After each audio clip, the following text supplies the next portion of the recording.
Same.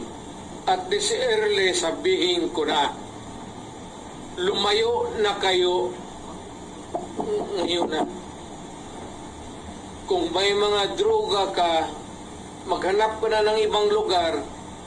Kalaki naman ng Pilipinas, mamili ka, Cebu, Manila, doon kayo.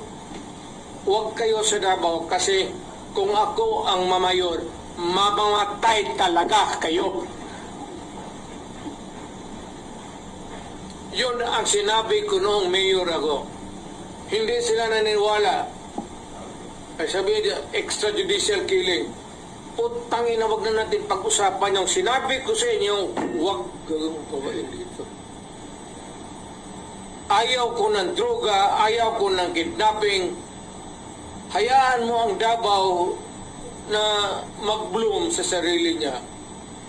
Na walang problema ang tao dito.